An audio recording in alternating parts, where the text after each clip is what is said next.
What's up, family? Man, something doesn't want me making this video, and it is what it is. You know what I mean? We got to grow up. Man, it's not going to stop nothing. You know what I mean? It is what it is. Man, started making this video several times, and every time I started making it, man, all this freaking noise and just chaos is just going on. Stay with me. We're going somewhere. And that's the irony of what we're talking about today. You know what I mean? That's ironic that this noise, the distractions, the chaos is taking place as I started recording this video. Because when we look at Mayat, again, we're going to start talking the series and delving into the series of Mayat, understanding Mayat. Mayat was divine order. That's what Mayat means, is divine order. Stay with me, we're going somewhere. And so when you look at Mayat, man, again, I don't know how long this series is going to be, but this first part is just the basic, the groundwork of understanding Mayat, okay? And then we'll go into the 7 virtues of Mayat, the 42 laws, or quote unquote commandments about Mayat, and whatever else the universe has us talk about. But understanding Mayat is, we have to understand first and foremost that Mayat is universal consciousness, God consciousness. That's all Mayat is. When you really look at it, it's the consciousness of God. We're going to go deep today. And so often when we look at, when we look at the gods of the ancient times, the goddesses of the ancient times, whether it's from Kemet, or also known as Egypt, from the Greek gods, the Roman gods, the Native Americans, the Asian gods. When we look at all these different gods, we try to look at them based on what we know today. We look at these gods from the old times, the ancient times, and we depict them and we talk about them based on the quote unquote knowledge and understanding we have today, how our life is today. And we completely miss so much of these gods and goddesses because we're trying to look at them based on who we are today. And we miss the fact that, hold on, wait a minute. These people had a different experience back then. Stay with me, we're going somewhere. And so the reason why the teachers and the leaders created these gods in the first place was to show the people, was to make that energy, that frequency come alive. And so they had to create stories.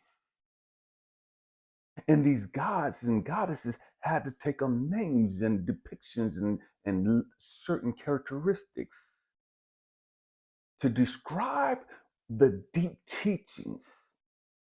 Stay with me, we're going somewhere. And so when you look at Maya, the goddess, we're not going to get caught up into who her daddy was, who her mama was, and all that other superficial bullshit. Because that's not really important to who and what she depicted. What Mayat is and who Mayat is. Her daddy and her mama and all that ain't really important. What's important is the message. What's important is the fact that Mayat, again, universal consciousness, divine order, how life is supposed to be lived, how everything is supposed to be played out. We talk a lot about karma. But before there was karma, there was Kamaat. Kamaat. Kamaat. That predated karma. It's the same thing. Ka in the Egyptian language or in the Kemetic language was your spirit. The word for spirit, Ka, Ka, was a term for spirit. Mat, law, justice, harmony, balance. And so Kamaat was, man, you reap what you sow. Your spirit is going to reap what it sows. Stay with me, we're going somewhere. And so Mat says that, man, there's certain things that you have to do to live a balanced life. For everything to be in balance, universal balance, nature has balance. The plants, there's a balance. There's a balance to everything. And in order for you to be in balance, there's certain things that you're going to have to do, certain things you can't do. I just concluded a series talking about the Eightfold Path, the Buddhist teachings on, man, how to find balance, how to find joy, peace, and happiness. Now we're going to dive deeper and look at it from an Egyptian thing, okay? And when the Buddhists got their stuff from, the teachings Buddha comes from this, comes from Maya. Everything talking about balance, everything comes from this teaching right here. This is the first teaching. When you start looking at divine order,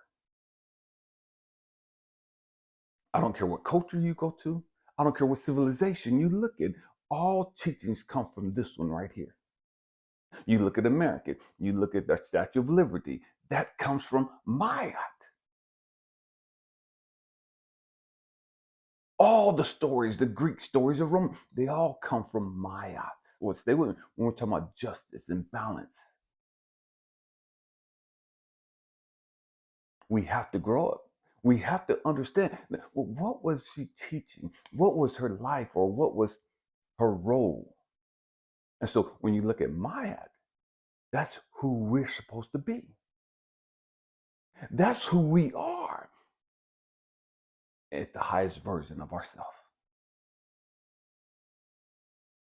Because we're not living at the highest version of ourselves, we don't have balance.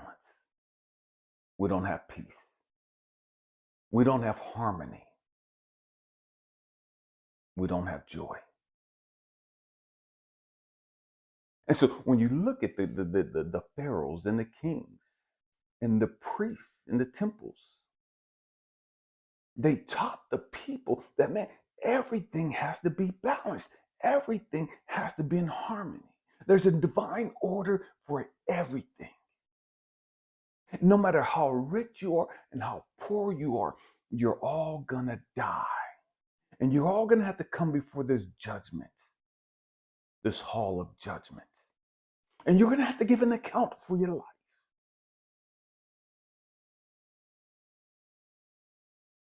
And regardless of your ethnicity, regardless of your status in life, whether you were the king or you were the king's wife, whether you were the pharaoh, whether you were people in the temple, everybody, rich and small or poor, is going to have to give an account for your life. And that account is, you're going to have to come before the justice, the scales of Maya. And it's crazy because in America, we have the justice, was the Lady of Justice, who's holding a scale. In Christianity, they have Gabriel, Archangel Gabriel, not Gabriel, Michael, who's holding a scale, balancing people's souls, weighing the souls. We're going there today. Stay with me. And so, Lady Justice in American, the law system, the legal system, says that justice is supposed to be blind. It don't matter what color you are, what ethnicity, da da da da. Man, are you balanced? Are you doing right? All of that comes from Maya. And so the story is, when somebody died, there were certain things, rituals, certain tests that they had to go through before they even came to the scales. And so as they got to the scale, Anubis brought the people, their soul, or the person, to the scale. It pulled out your heart, put it on one scale. Took a feather of from Mayat, which was an ostrich feather, and put it on the other scale. And the scale had to be balanced in order for you to go further into eternal life or to paradise. If the scale was imbalanced, your heart was thrown to this wild beast, half lion, half hippopotamus, half alligator. And there it would consume your heart. And what that depicted, what that was saying was your soul had to be reincarnated. You couldn't go on to paradise. You had to go back because you weren't balanced. You lived a quote unquote awful life. You didn't live according to divine order. You did a whole lot of things in your life that wasn't in your best interest. That wasn't in the best interest of humanity. That wasn't in the best interest of your purpose. And so there's a lot of things that you did, quote unquote, you broke the laws.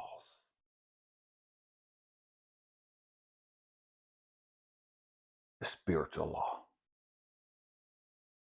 Nothing, no matter how rich you are, no matter how powerful you are, no matter how poor you are, nothing can be hidden. Nothing is hidden. All of your secrets will be revealed.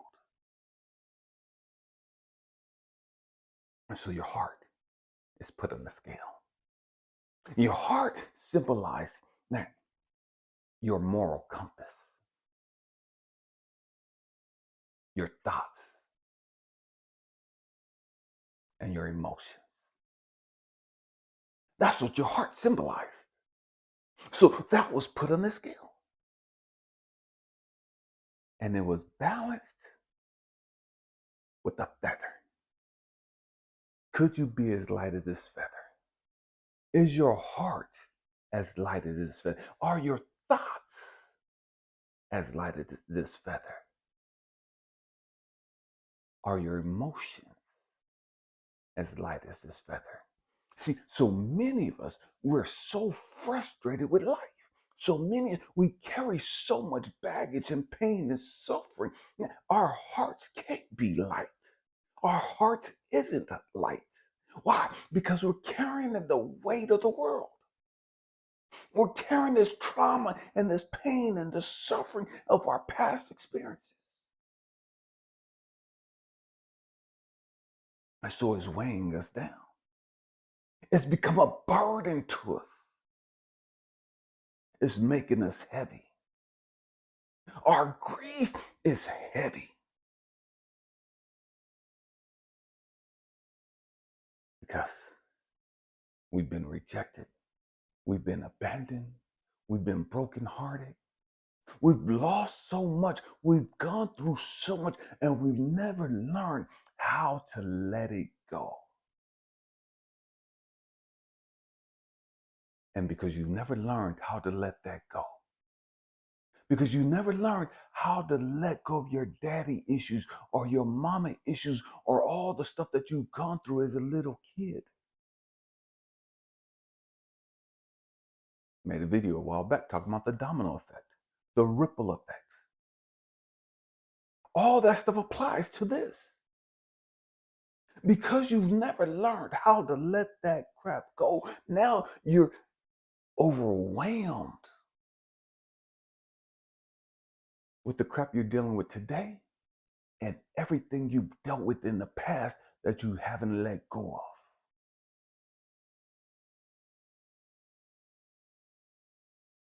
You're not light as a feather in any way, shape, or form. You're not living a balanced life. You're not living in harmony with nature and the 12 laws of the universe. See, we did a series a while back talking about the 12 laws of the universe. That all applies to this. That all comes from Maya. It's all interconnected. We have to grow up. What are you carrying?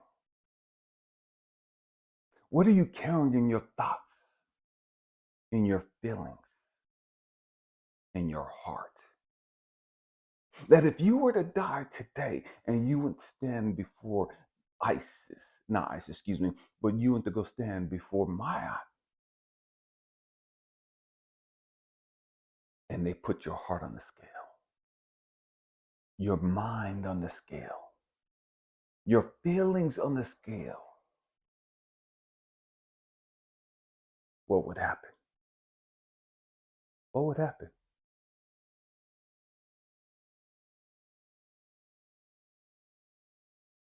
For the great majority of us, the scale would tip. Our hearts are so heavy. We're, we're stressed out with what's going on in the world. We have so much fear. We have so much anxiousness.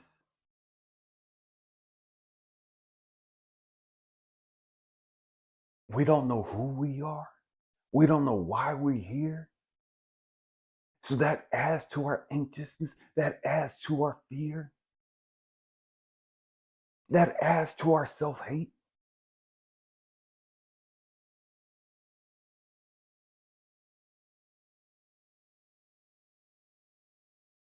Because you don't know who you are.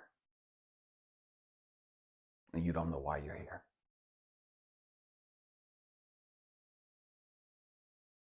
Funny thing about the gods, the ancient gods,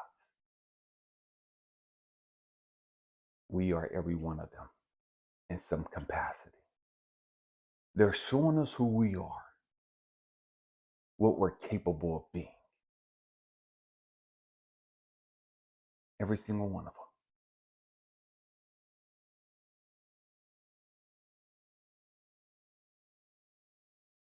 I'm not saying there are multiple gods. There's one God. But that one God takes on multiple roles.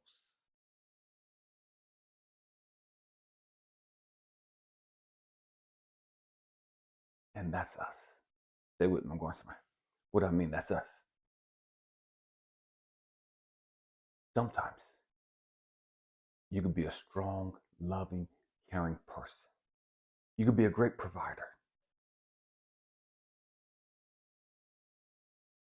But deficient in so many other areas of your life. You could be great at war, great at battle, and negligent in so many other areas of your life.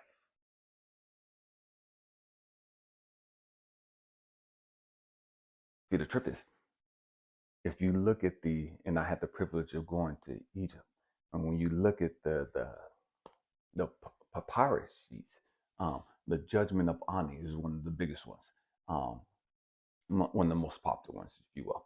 So if you look at this, the Judgment of Ani, A-N-I, you'll see Anubis bringing this being in to have his heart weighed, right?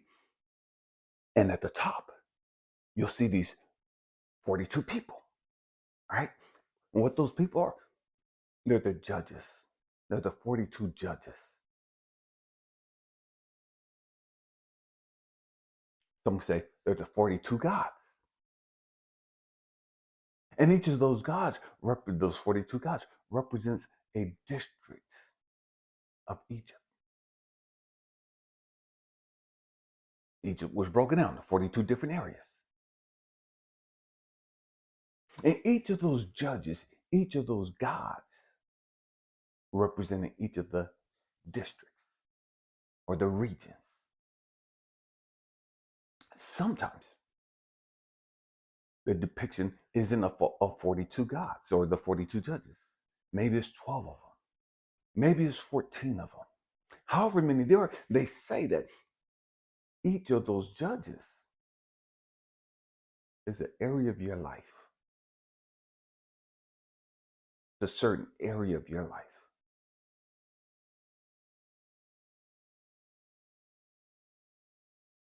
And some of them had unks, and some of them didn't. Why is that important? That's important because as you go to be judged, as your heart is being judged, you're doing the judging. You're doing the judging. You know who you are. You know what you've done. You know what you didn't do. You can't hide from you. That's the greatest version of yourself. You can't hide from that. You can lie all you want to.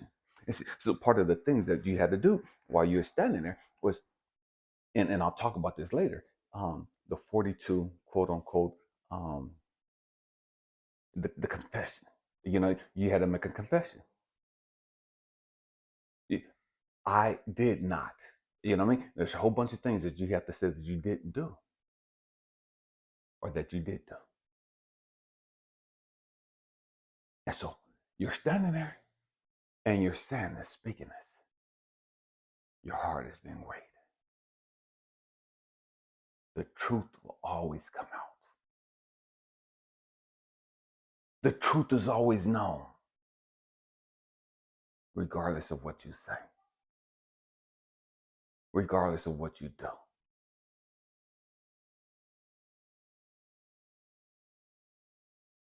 You can't lie to yourself. You can't keep the truth from yourself. You can lie to everybody else as much as you want to. But you know the truth. You know the real. And so when we look at Maya is telling us, hey, live your life righteous. Live your life in divine order.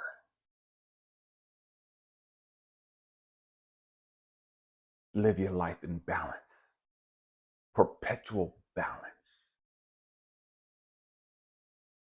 Live your life in harmony.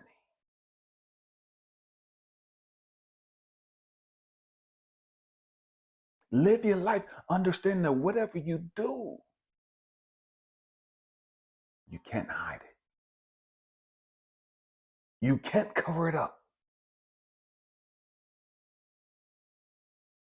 You reap what you sow. Why? Because you have to learn the lesson so that you don't do that again. That's Kamaat. Kamaat. Later changed to karma.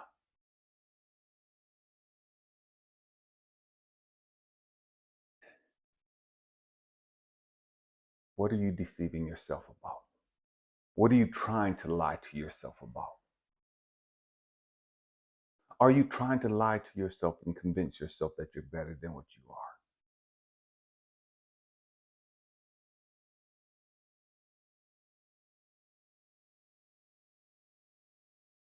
The truth is always going to come out.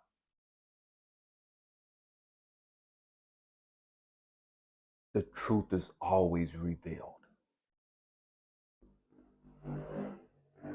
We have to grow up. We have to grow up. I talk a lot about shadow work, diving deep into the subconscious thoughts,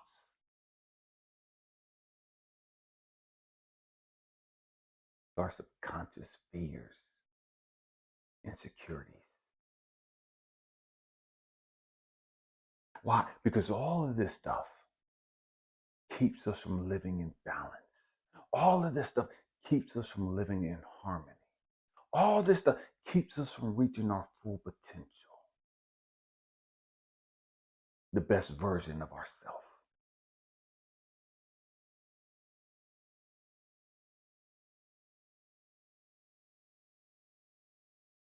The question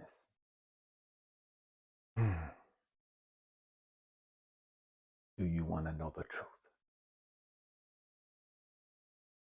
So many of us, we don't want to know the truth.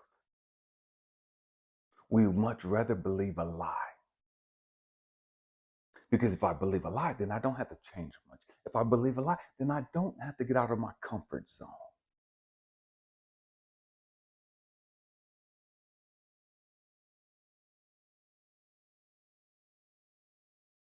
And so, Maya, the principle of Maya, the teachings of Maya,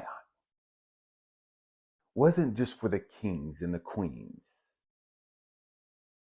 the rich, the elite. It wasn't just for the scribes. It wasn't just for the people in the temple, the priests, the priestesses. It was for everybody. Everybody. It was for the whole nation. The whole nation knew what they could and couldn't do. The whole nation lived by these principles.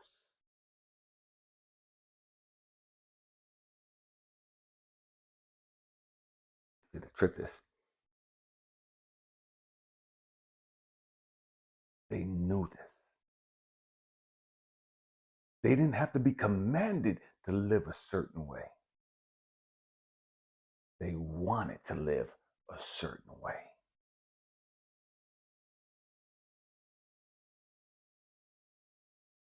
Why? Because they understood the repercussions if they didn't.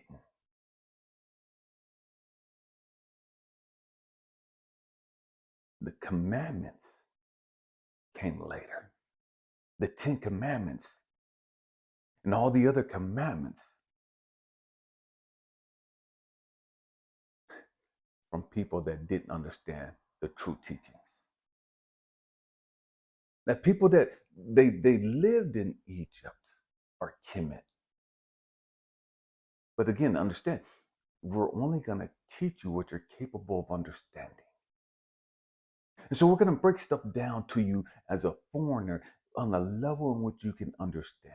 And that's all the information you'll get until you're ready to go deeper. Until you're ready to handle or you're capable of handling more. So we're going to spoon feed you this. Because you're not ready to receive all of this.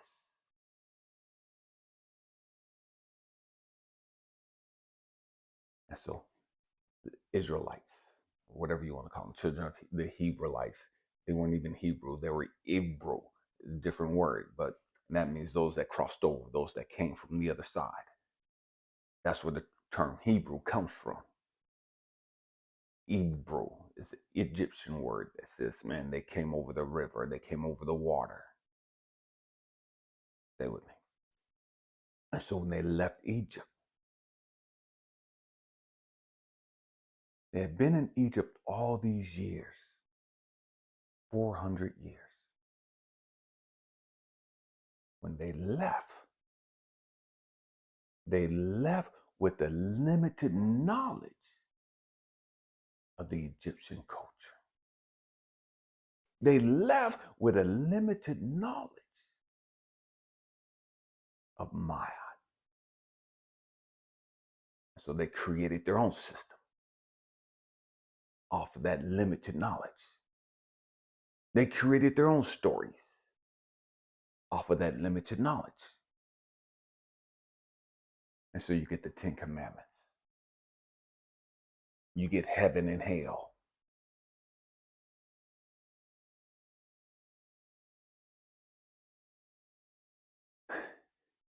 You get Solomon's temple and all these other temples. You get all these stories that were actually Egyptian stories. They just changed the names.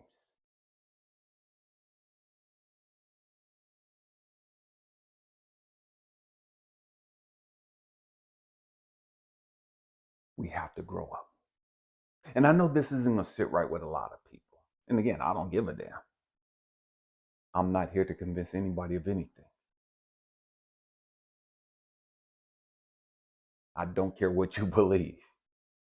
It's your life. You got to answer for it, not me. I'm just sharing some information. Do with it what you want. You're going to have to give an account for this. You're going to have to give an account for your life. I have to give an account for my life.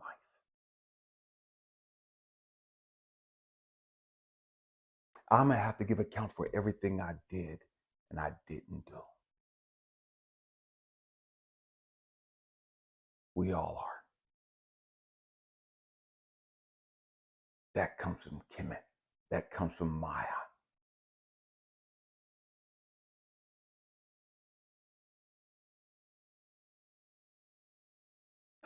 In the past, you guys have heard me say that, man, I want to die empty. I want to die empty. What I mean, I want to die having given the world everything that I was supposed to. I want to die having shared everything that I was supposed to. I want to die having let go of everything that I was supposed to.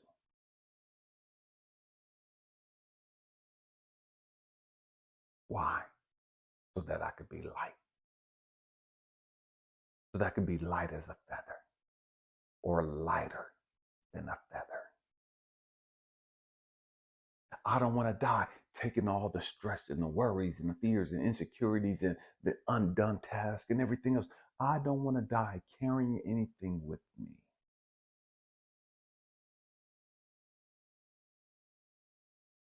I want to leave it all here on the field, knowing that I've done my best. I've done everything that I was supposed to.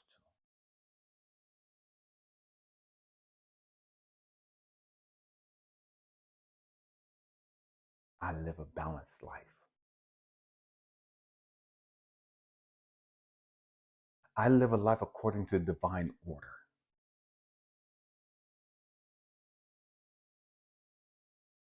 This is why I have joy and peace and happiness. Regardless of the circumstances, you can have joy, peace, and happiness. But you're going to have to put in the work. You can't just pray to God to get joy, peace, and happiness. You can't just pray to Jesus or Yahshua, whatever you want to call him, and get joy, peace, and happiness.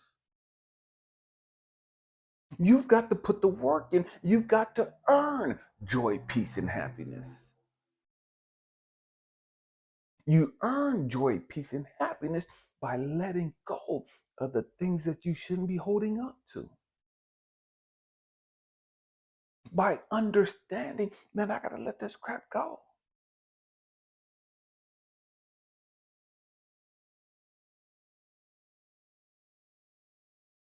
This is where the Buddhists get the detachment from.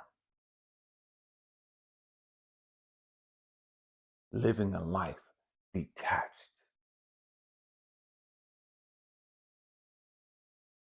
What does that say? I'm not attached to this world. I'm not attached to a being, to another person emotionally. You know what I mean? We talk a lot about bonds, spiritual bonds, trauma bonds, frequency. You have sex with somebody. Now you have the soul bond with them, this emotional attachment with them.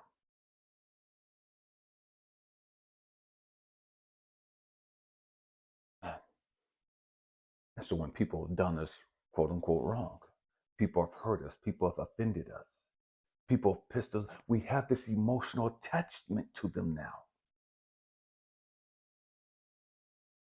We're energetically connected now. And that's weighing us down. That's weighing you down.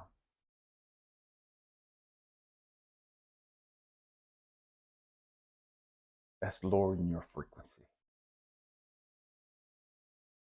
That's stopping you from being all that you're capable of being.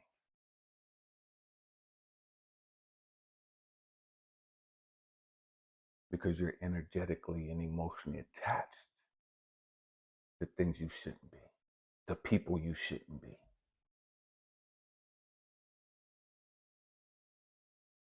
And so you have to learn, man, I gotta do the work. I gotta live my life. And in the process of living my life, my purpose, the reason why I'm living my life is to let go of all the attachments that I've made.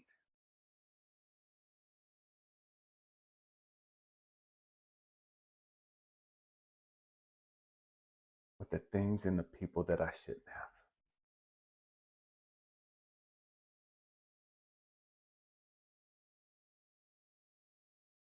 have. And we have to understand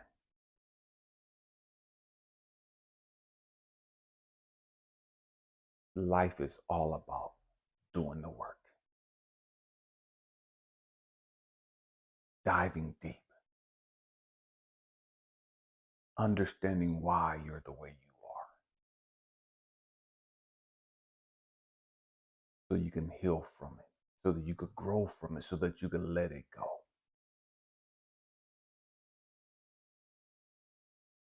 This is why you're here. This is why you're here.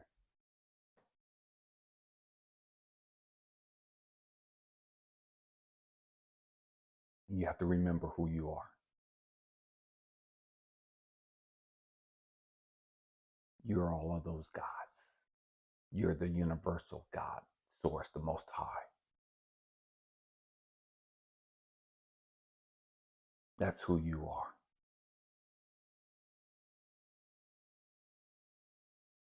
That's who you are. We don't want to believe that. We would much rather believe that we're some helpless human being that needs a savior. We would much rather believe that we're powerless. We're helpless.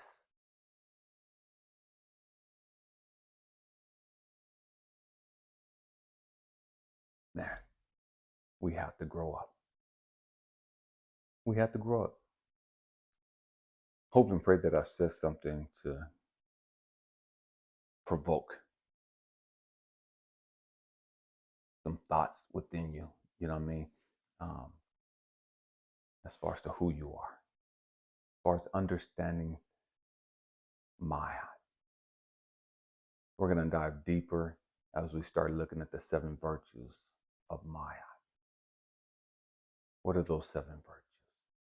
How do those virtues apply to our lives? We'll look at the 42 quote unquote laws. They're not laws, but we'll look at they're known. People call them as 42. We'll look at that also. Man, we have to understand who we are. We have to understand why we're here. The God in me sees, recognizes, acknowledges, and cherishes the God in each and every one of you. Namaste. That's what that means. Happy healing. I love you guys. Peace.